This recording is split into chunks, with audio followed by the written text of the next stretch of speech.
Welcome to the future. This is Ina Braxton from the Digital Future Lab, and you're listening to our weekly DFL podcast, where we cover the state of the gaming industry, technology, and diversity. Here are your hosts, Samantha Riley and Jesus Govella. Hello and welcome to the DFL podcast. I'm Jesus. And I'm Samantha. Hi, I'm Nathan. Yes. Oh my gosh. So that is Nathan. He's the art director. We have the pleasure of joining him with us today on this podcast episode. Mm-hmm. That is as much energy as you're going to get from me all day. This is not my normal speaking voice. We are all very sick for some reason. Yeah, I don't know what it is. There's like something going around the DFL. Most of the office is either out sick or suffering through like massive amounts of nasal pressure. Yes, but yes. We're soldiering on.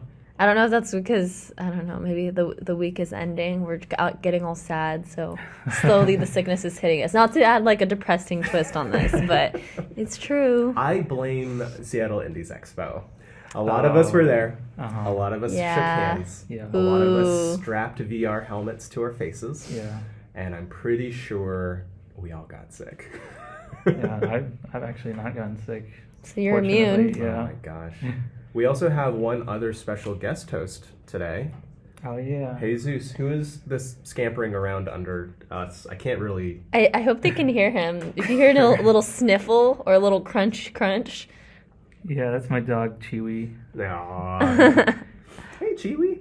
Yeah, so we're going to blame all sniffles on Chewy. Yeah. That's kind of why I brought the dog in here. To kind of defer a lot of that. Okay. Yeah, that's not me sniffling in the background. No, definitely not. So what are we doing here today, guys?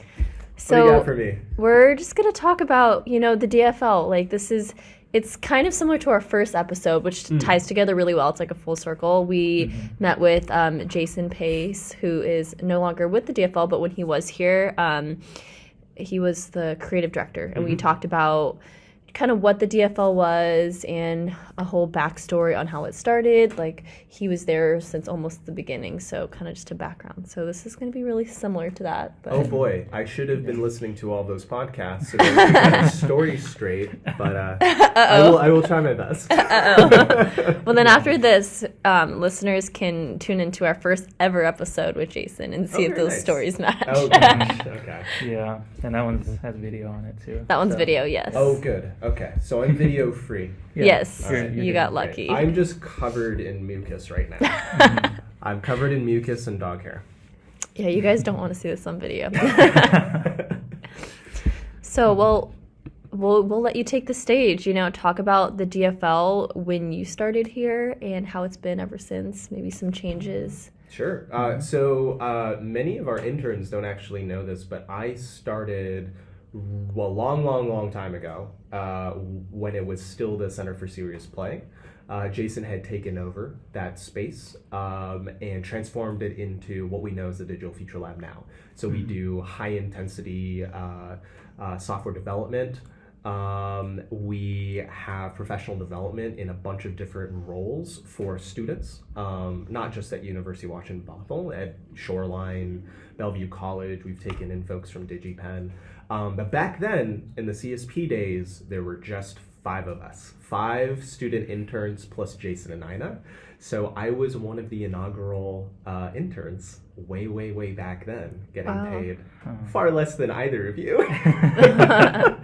But it was fun. It was us just kind of like pawing around in the dark, trying to figure out what the DFL ultimately would be. We didn't actually start developing video games until I think, if not like spring of 2011, which would have been like the 2012 year, I'm pretty sure. We were working on a bunch of different multimedia projects. So we had one of our early projects was an interactive map, which was this project that was given to us by one of the I think it was like an NSF Foundation project. They gave us a lot of money to just do this experimental interactive map that would connect a bunch of different artists around like the country or around the world, right? So we created a little prototype for that. We had our student publishing website called The Next, which I thought was really hip. We had aspirations to kind of turn a lot of the great insights and a lot of the great editorial voices that we had at the time, either they were direct interns with us, like Simone de Rochefort, who actually works at Polygon now, or Emmett Scout, or Cora Walker, who wasn't an intern at the time, but was one of the contributing content producers for us on The Next. We really wanted to have this like Verge-like platform for students, and it was kind of the first of its kind around any of the university campuses, as far as we know. We also had, I guess technically we did have one side project, which was a video game called Voyage, but that came a little later, like in 2012. That was our first kind of foray into any of this stuff, and that was heavily influenced by the small intern group that we had at the time, and also our partnership with the computer science department here on campus. We got in a bunch of student devs through Kelvin Sung, and we just, kind of started amassing all of these, junior developers who had a huge interest in video games, less so, doing web dev, and less so doing like prototype, experimental, interactive map kind of things. And we started doing this kind of point and click adventure science fiction game that was very immersive, very narrative driven, very puzzle centric. Puzzle centric would be kind of one of those through lines that the DFL's just kind of engaged in with all of our game projects throughout the years. We also had these other little Java apps. Ghostlight started out as an experimental Java project that was supposed to be created in conjunction with the CS department to teach students during what do you call it, like a module in a class on how to like do arrays, or how to tweak AI behavior. It didn't really have AI, but like tweak character pattern behavior, tweak different variables in regards to how your character moved, or what amount of health your character have. Just really simple surface level game dev stuff like that. We also had Corrupted, which turned into another whole different thing. That was one of our non-published works. So yeah, I mean, we started really small, about five student interns. We grew and grew and grew, and we had all of these different, like kind of projects juggling up in the air. And then eventually we, 5-6 years down the road, we started really focusing on one big major project on at a time, with like maybe a couple little more, like forward thinking projects, also in the mix. When did you guys start like expanding? When was that happening? That was always happening. So when we started with 5 interns, we were actually at the Beardsley building, which is, if you're familiar with the campus, there's that intersection. You can either go left to go downtown Bothell, you go right to get to the freeway entrances, or you go straight through to this big building. It's called the Beardsley building. As far as I understand it, the entire building is like owned by the dentist office. It's like in that first floor. And then they lease it out to the university. So the university actually has like both first, second floors for like STEM classes, and there's a lot of business classes in there too. A lot of I'm there business quite a bit. Too. Yeah. And then we were located in the first floor. We had this huge space. So we had this one big giant open area. We had our own kitchen. We had a war room, which we used for meetings, kind of like the room we're in right now, but less padding and way stuffier. We had 2 back classrooms. And so those classrooms were actually in use while we were using the main space for development.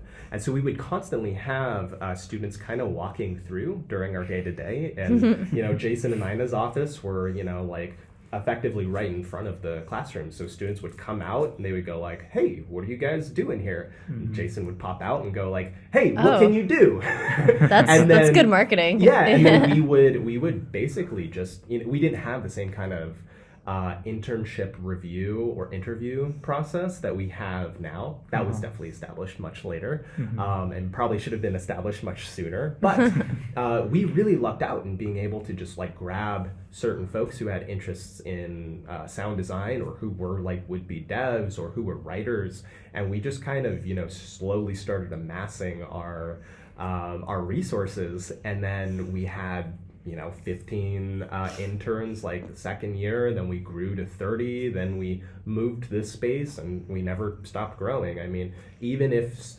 student interns weren't physically in the studio, like we had a lot of students from UW Tacoma, for instance, who purely worked remotely.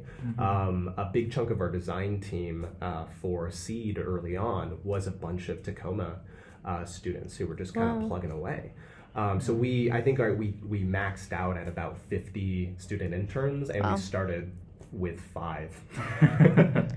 So why did you said you started in the Beardsley building? Why did you guys ever move? Because it sounds like that space is a lot bigger than what we have now. It is much bigger than what we have now. So we liked the space, but one of the things, like what I mentioned with students kind of coming in and out during general work hours, that was kind of cute when we had 5 students, 10 students kind of working with us.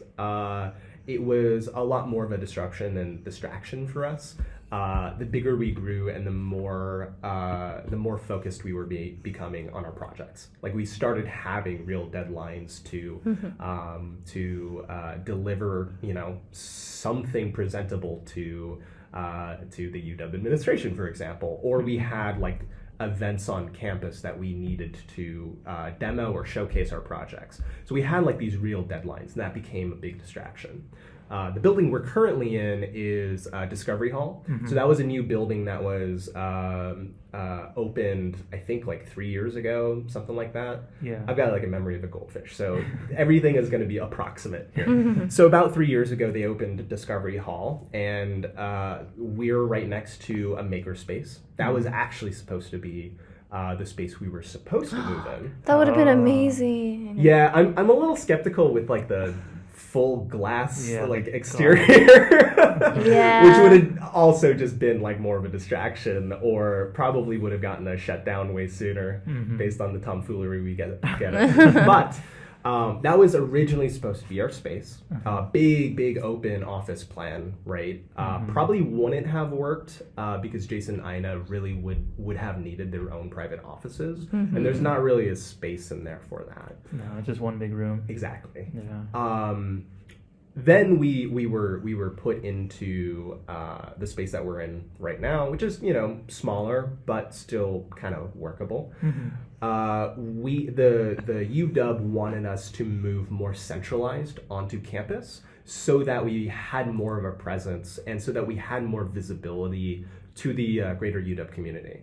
So when we're across the intersection, and it's like a 15-minute walk. Right. Both for students, like our student interns would have to, a lot of them have classes, and so they would walk from class to work, and then from work to another class, and sometimes they would be in meetings and forget that they had class in like 5 minutes, and would have to like run down in the rain and do all this kind of crazy stuff. That even happens like now here, but then it's like, oh, my class is just right next door. Like, run over there real quick. Yeah. So the ultimate answer is the UW just wanted us to have a more centralized presence here on campus, rather than being tucked away in some dentist office building. No matter how cool that space was. Did I mention we had our own private kitchen? That was great. That would be amazing, because we get food quite a bit, but it ends up in like 7 different places. Like there's food on all the tables. I guess that cabinet that we use as like our kitchen space is just not enough. We had our coffee maker and all that, French presses, and other ways to caffeinate, but now not so much. We don't really have the real estate for that, plus doing dishes and yada yada. Yeah. Did you guys ever think about moving from this current office? Yes, but that would be more of like a Jason and Ina question. Like for the feasibility of it. Yeah. My understanding is that we would like to move to a bigger space, especially to accommodate like 45 to 50 interns a quarter. But when it comes to like room and space allocation on the university, like there's a process. There's a long process involved in that, and also, there might not necessarily be another space on campus that would suit what we're looking for. I mean, we could have moved back to the Beardsley building, but again, same sort of general issues, and also a lot of like the war room and a lot of those side offices, those actually belong to other professors or others like staff employees, right? So then they would have to relocate all of them and yada, yada, yada. Okay. Yeah. When you guys were still a small team, what was your first sort of demoing experience? So one of the projects that we worked on was this documentary. This documentary. We'll call it a documentary. Called Virtually Physical, I believe. Yeah, it's called Virtually Physical. It's actually on our YouTube channel. I was going to ask. I was like, is it available? Because I want to check it out. Please don't watch it. Yeah, please. It's great. Everyone did their darndest. It's great, but don't watch it. It's great, but don't watch it. I had very different hair back then. I had makeup applied, and I usually do my makeup now myself. So it's a different era. It's a different time. So this was like 7-8 years now ago. I have to watch it. You're giving me even more reason to. So that was the first like big deliverable, big project that we were working on, and that was when we just had the 5 students at the CSP.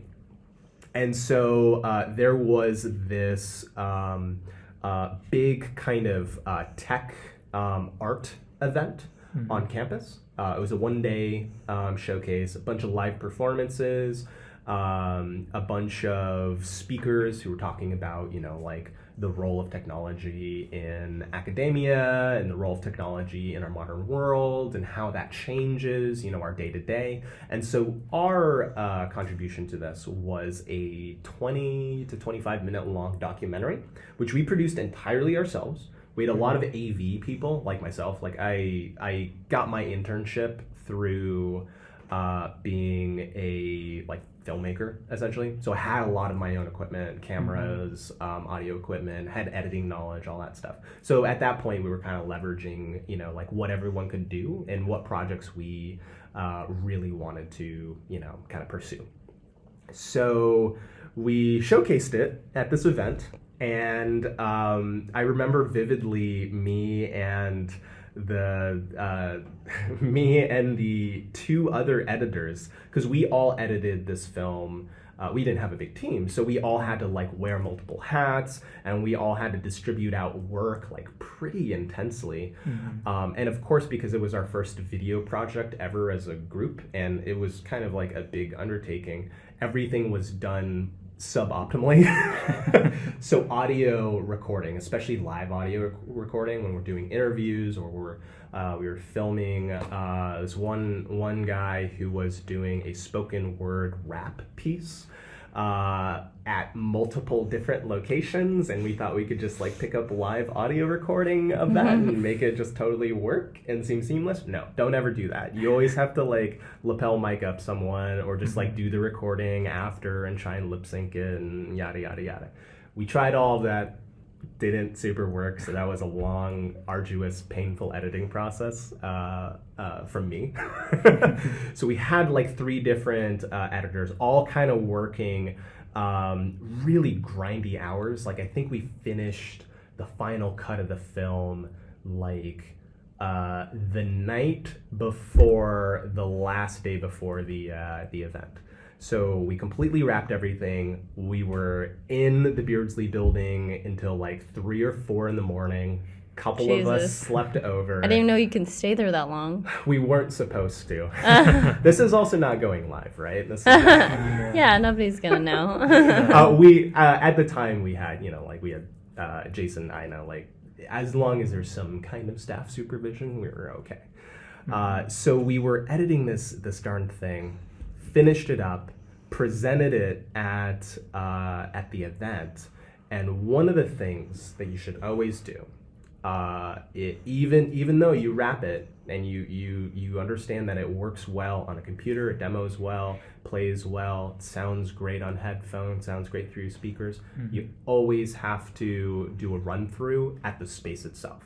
So this was like a big auditorium, projector onto a giant like stage projector screen with speakers all around.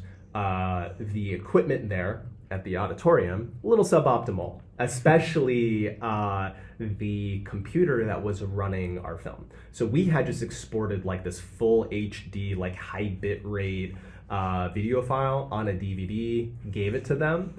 We did not preview it on their equipment, and so it certainly chugged because like the video encoding on or the video encoding hardware on whatever machine they were showing it off on was not the best. So it was a very stuttery affair. And this is like, we had like dozens of staff and professors, and like the dean was there, and like Wolf Ye was there. We had a bunch of like really, really like important folks there. And our face, because we had to use ourselves, so it was like our faces up there as a representative of the UW and also the space. And this is the first thing that anyone has ever like understood of us to do. And the audio kept like spiking the speakers. Like we had balanced it, but the volume in which they were playing it at just kept like spiking the speakers, and so you really couldn't hear anything. It was so bad. So Jason's not gonna like watch or listen to this, right? I mean, we're about halfway through, so maybe he already clicked off at this point, so we're fantastic. okay. Yeah. So it got so bad to the point where Jason was like in the audience with his now husband, left, and we noticed that where's Jason? What happened to him? He went up to the projector booth, and there was just this like poor, I don't know, student kid, AV kid who was in charge of the projector. and again, like the audio is spiking. So there's constant like moments of really loud music or speaking, and then it will spike, and then it'll be like deadly silent. And so all of a sudden we just hear this like kind of murmuring up like by the projector booth, and we're like, oh, Jason went up to the projector booth, and we just heard him like chew into this poor fellow because of how poorly our thing was being demoed. And in all fairness, they should have like also done a dry run, previewed all this stuff too, maybe contacted us. They had enough time to like let us know that like maybe we need to tweak a few things with the video. And so I remember being in the audience texting Jason saying like, yo man, we can hear you. Awkward. But luckily nothing really amounted to it. The show went fine. Everyone loved the video. But when like you're the creator of something, you're like, oh my gosh, everything has to be absolutely perfect. Right. And also like you're privy to like all of the little different parts and pieces that are suboptimal, or like we didn't have quite enough time to like smooth out this editing. I hope no one's gonna notice. Or, yeah. Oh my gosh, the timing on this music cue is just like a few frames off or something. So we were all just like a bundle of anxiety throughout the entire thing. But ultimately, it was a totally pleasant experience, and hey, we made it 8 years later, so... Yeah, and I'm sure that was like a learning experience, too. Yeah. Oh, absolutely, yeah. I mean, not just from like the AV stuff, but also like team dynamics, what does and does not work. I will tell you, like, being up 4 a.m., like, editing this thing with, 2 other people and just hating life not an optimal experience. But Bonnie experience, I'm sure. It was, yes. I mean, you don't stay up till 4 in the morning working with just anybody. Yeah. So we're gonna get into highlights and lowlights of the DFL. Okay. Without being too depressing. What are the lowlights? Maybe There are no lowlights with the DFL. Yeah. Well, it'll be hard to find a low light, I'm sure. Sure. But maybe we'll go around and have everyone just say like a recap of their highlights and lowlights. Okay. I guess I'll go first. Okay. One of the highlights for me definitely was going to Six and also the Husky Gaming Expo. Yeah, the two events that I was a part of, being CM here. That was it was really fun. I've never demoed before, so it was a real nice experience. Nice. Yeah. And also all the planning too. I've never done anything like that either. So, and it all turned out really good. So. Yeah. I mean, like, props to our PM and CM team, like both of you. Yeah, Thank you. Everyone did a very good job. It really encourages me to hear you guys enjoy the planning aspects. I also like doing all the logistics and making sure all our ducks are in a row and all that. Yes.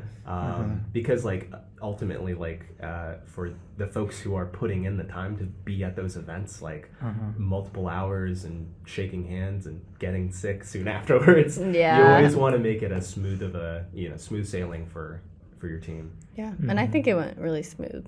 Yeah. Like it was a great turnout. Everyone had a blast, it seems like. Yeah. What about your low light, if there is one?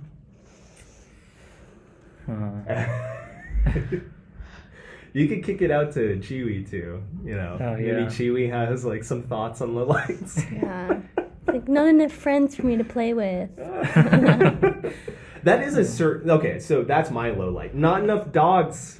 Yeah. Not enough pets just scampering around our office. But I mean, we got Chewy here, so I mean, it's not that much of a low We got a light. few other pets that come in and out, so. Samantha, do you have any highlights or lowlights? I have to think. One single highlight. Okay, hold on. Let me go through like my memory. Okay, my highlight was the twerk hunt. Oh my god. Because that was so fun. Okay. And I think just because we talked about like logistics, I really enjoyed that too. But I think I really like planning like just events in general for the interns. So I think getting to plan all that, getting to think of riddles, and us just like sitting down, coming up with like where should we go, and then seeing it happen was really cool. So that was my highlight. It was so fun. And my low light. Would you like to give more context behind what a twerk hunt is? Oh, I should, huh? Because maybe people don't know. Okay, yeah. Everyone's like, what is she talking about? Okay, I mean, we call it a twerk hunt, but it's basically a scavenger hunt. And when was it? Like a couple years ago? 2 years ago? First one. I think our first one was like 4 years ago. Okay, Yeah, so we did that in like Seattle. Right, yeah, and then we basically wanted to recreate it because our previous intern, she's graduating now, but she's been trying to plan it, but she was so caught up with graduation and stuff that Jesus and I thought like we'd take over and just make it happen this summer, and that's what we did. So basically it's a scavenger hunt around Seattle, and we found, I think it was like 5 different locations, and we made funny riddles to go along with them. And then we had 2 groups, and I think it was Team Winners? Team Winners And then Team City Dogs. City Dogs, yeah. We were Team City Dogs, if I recall, because we did not do well in the twerk hunt because we were a very distractible bunch. Yes. And so the route that we took us by this was it like a dog sitting? Yeah, it was like a dog daycare. Yeah, and it had like doggy daycare. 60 dogs in these 2 rooms. Like it was crazy. Yeah. But we had a lot of distractions. We had a lot of distractions. We went to Daiso, did some shopping. Yep. We got matcha ice cream. Yeah, we got Jesus because it was also his birthday. Oh, yeah. We went to go hunt down some dairy-free, lactose-free snacks for you. Yes. Oh yeah, that was a real nice treat. Oh, good. Yeah. We walked through the fountain. We did everything. Like we forgot that it was even a competition. So we didn't win, but it was super fun. Winning is relative. Yeah, that doesn't matter. Our team winners was dead set on winning.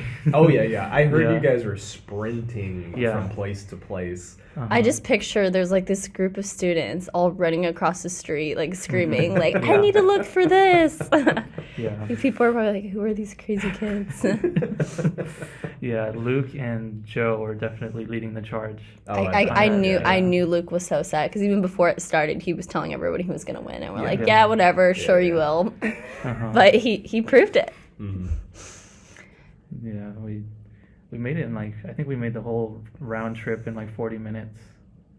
I think it was like an hour and a half for our team. Yeah. Might have been I 2 think- hours, honestly. I think when you both had estimated how long it would take, it was 45 minutes to an hour and a half. Yeah. Uh-huh. Which was perfect because those were the two times that we Yeah. could get to it. Mhm.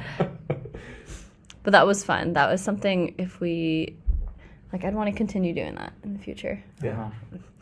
But then my low light, not to be sad or anything, but I mean, it's just like my schedule, I guess, just because I'm so busy and sometimes I feel like I can't balance everything in my life with also being an intern here, and it's kind of just like hard for me to fit it all in one plate.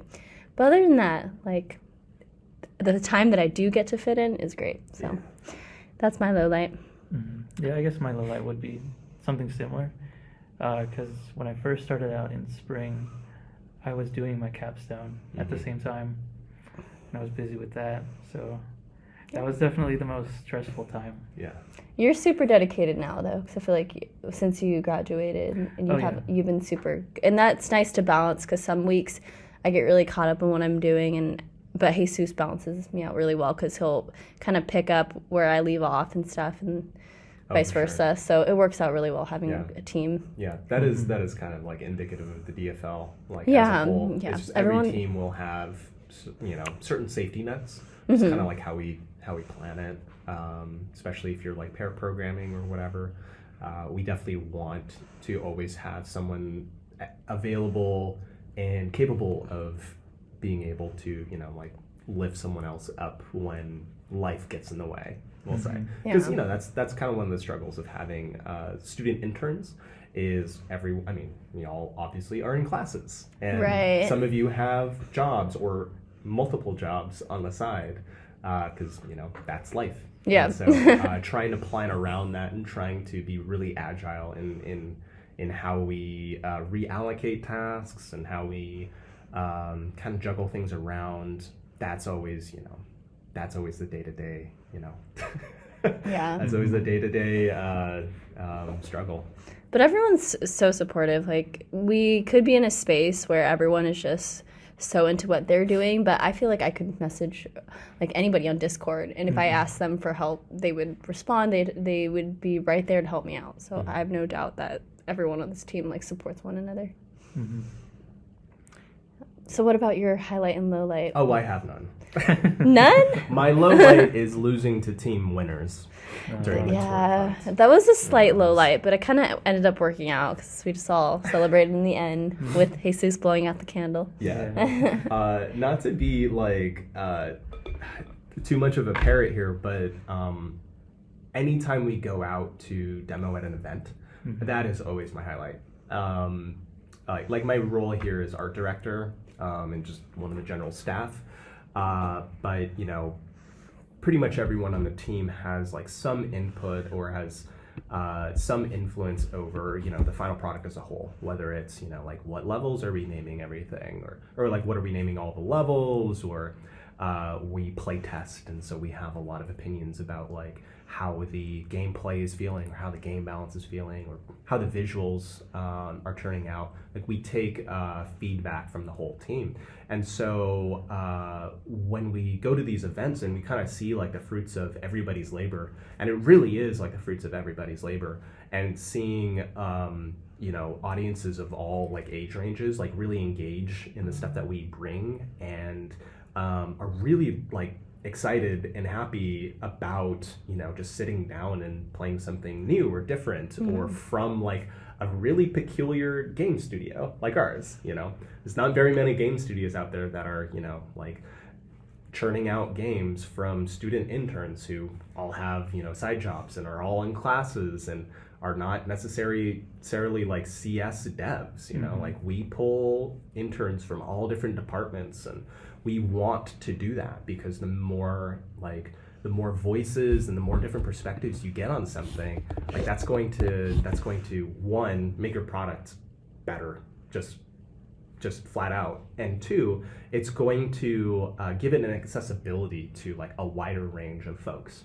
Because the one thing that I don't think we are here in the lab is like single-minded. Like we do obviously have office culture and we do have lab culture and studio culture, but that revolves around getting as many different voices and as many different like eyeballs and perspectives involved in every little tiny bit of the way. So when we go to events and like we're demoing to like, I don't know, 5-year-old, 6-year-old kids, and then I get to talk to their parents and they figure out what we do, and they're oh my gosh, like people are really impressed when they ask who makes the game, and I'm like, oh, it's us, it's like students. They're like, what? Like a team of students are so dedicated to this. Like people are impressed. And I think it inspires parents because they're thinking like, wow, well, like my kid's only like 5, but like I want them to be a part of something like this one day.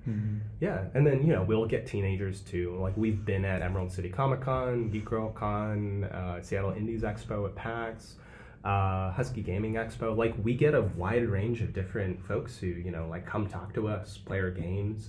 And especially for like teenagers or people who are like just starting out in college, like having that idea that like wait, I don't have to be a game dev to like flourish in this kind of an industry, or like I don't really know what I want to do. I want to do something in video games. Well, there's a lot of different avenues, like to get involved in a studio and to like produce content for interactive media.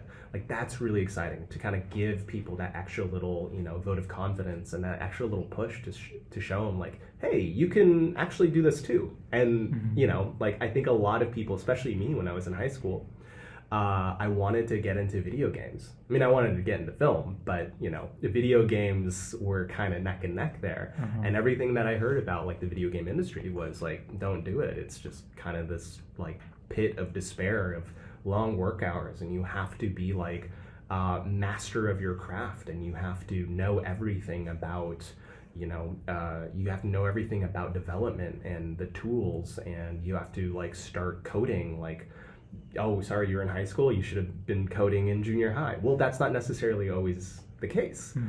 There's always different ways in which you can kind of get involved and produce really cool content. Yeah, I know for me, definitely. When I was in high school and starting off in college, I thought I had to be a programmer to go into gaming, like at all. But I figured out that wasn't the case. So yeah. Do I have to give a low light?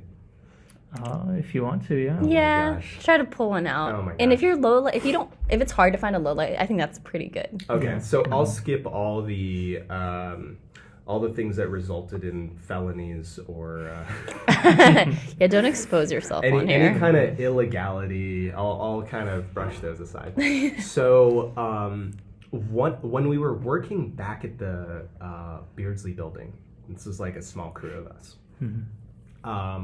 Really early on, and I mean really early on, this was like when Ina was still not hired on, but was in the studio to kind of, like meet with Jason and learn about the projects that we were doing, and it was still kind of this like feeling out period.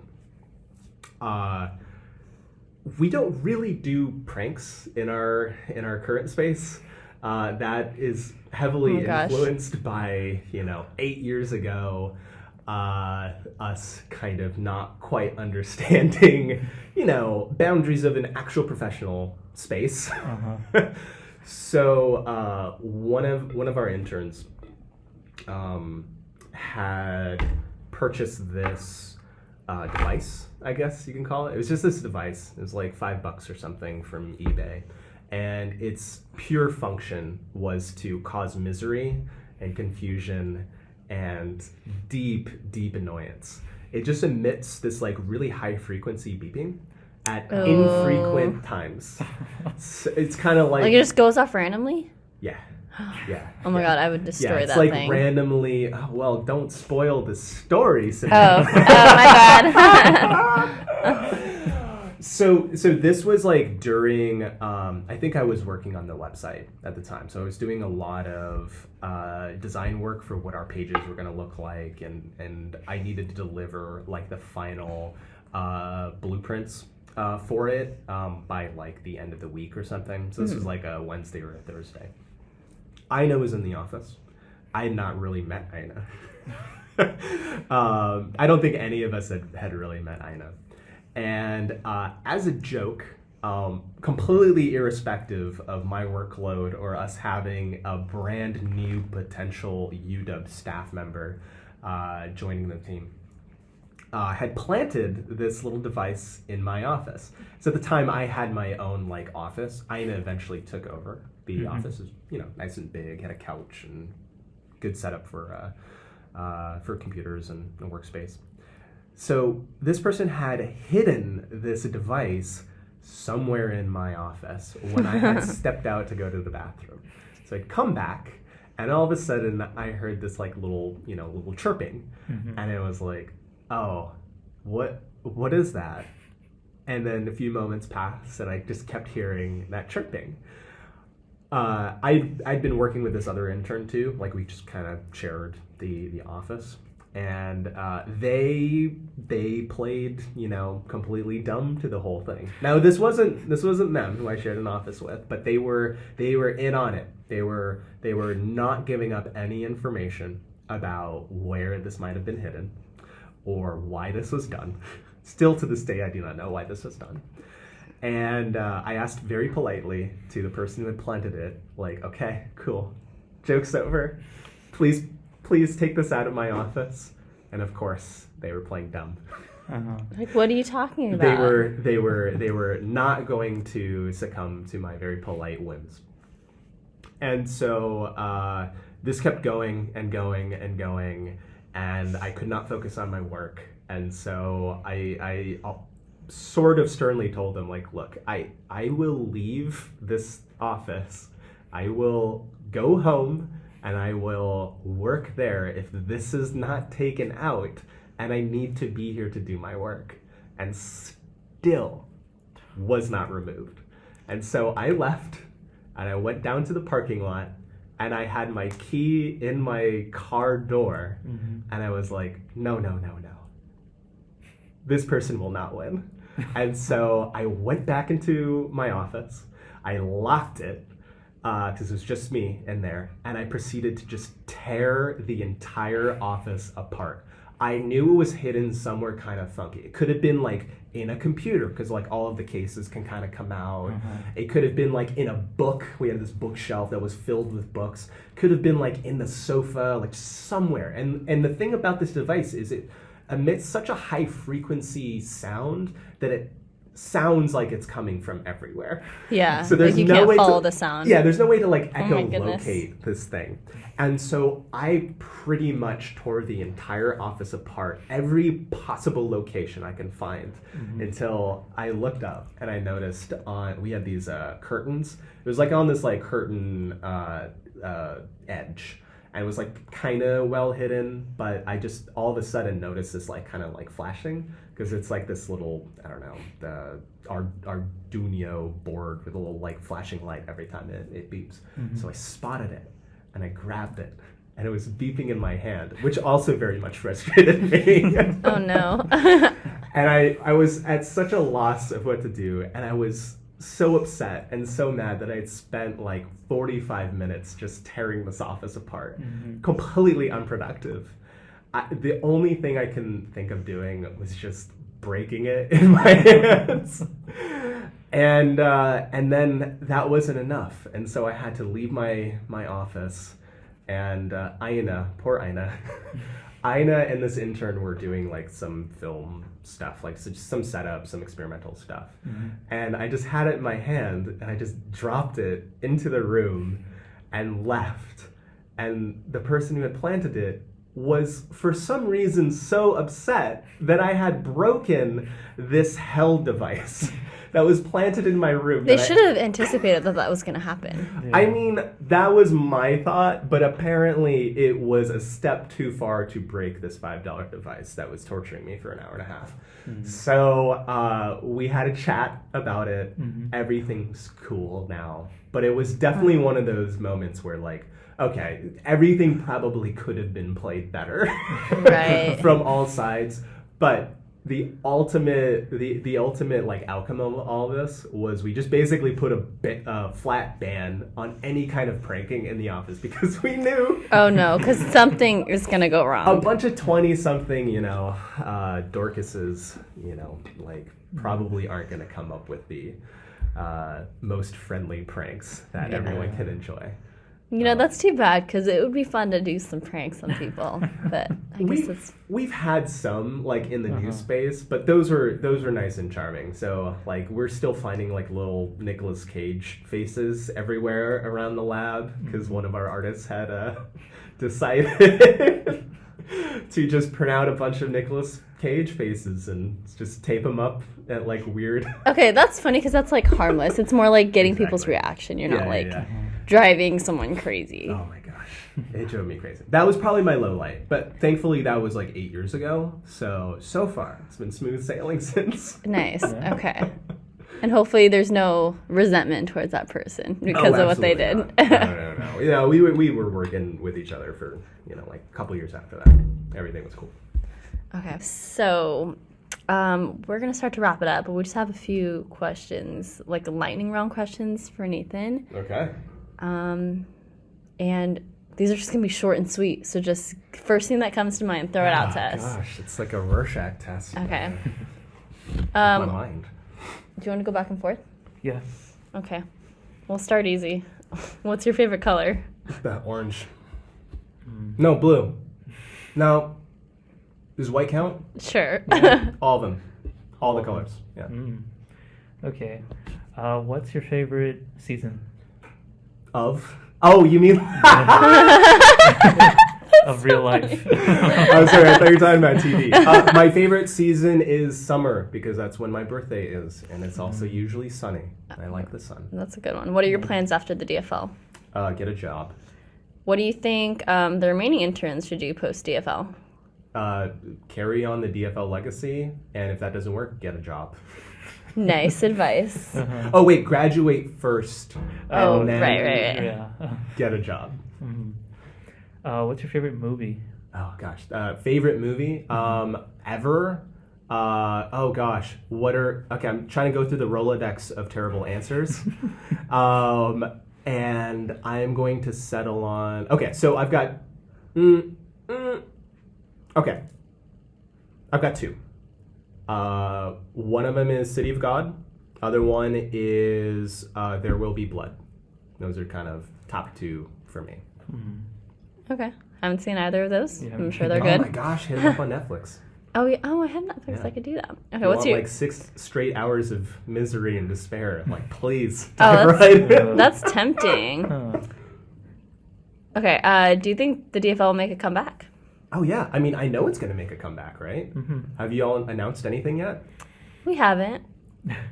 Well, I mean, good, because there's nothing to announce. Yeah, what are we talking about? I have absolutely no doubt in my mind that the DFL legacy will carry on in some way. Yes. So I don't think we actually officially announced it, like Ooh. podcast-wise. Okay, So well, maybe... you spoiled my story, so I guess I spoiled something. I did. Oh my God, that's payback. Yeah, it's karmic circle. Yeah. So even if there's no official after, what is it?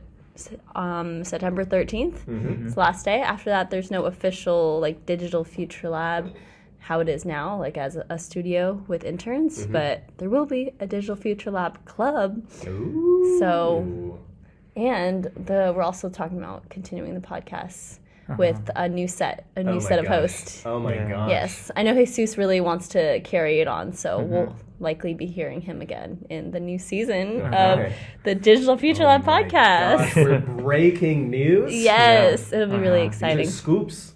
Yeah. It might not be called the DFL podcast, but it will be something similar. Yeah. Yeah. Similar concepts, I would think. Topics. Yeah, similar topics. Yeah. What would you call the podcast? I'm not sure yet. Afterlife podcast? After- Ooh, maybe not something that dark, but it's definitely we'll give a fun little name to it. Uh-huh. But more to come. Yeah. More to come for sure. Jesus and Chiwi. That's a fun ring. Uh-huh. That'd be that'd be the perfect ringtone. Okay, well that is all the questions we have for you. Okay. And thanks for being on the podcast, answering our questions, and Okay. sharing all your fun stories from the past couple years. Oh gosh, I mean, I hope this doesn't go live. Well, thanks to both of you for all the hard work that you guys put into this, and as well as carrying on the podcast stuff. I don't think it's very clear to those listening, but Jesus and Samantha have really just kind of like worked incredibly well independently in just doing stuff without us necessarily having to, like hover over them and demand like we need a new podcast once every week. They're so autonomous. They're so good at their jobs. They're going to graduate. I mean, Jesus has already graduated, but if you're listening, give these two people a job. Yes, I want to work in marketing. That's what I got my degree in. Heck yeah. Yeah, thanks Nathan for sharing your stories and compliments. And you can listen next week or sometime next week for the last podcast. So catch y'all then. Thanks for listening. We hope you enjoyed our discussion. Check us out on Facebook and Instagram at Digital Future Lab and on Twitter at DFL_studios. Tune in next time for more on games, technology, and diversity.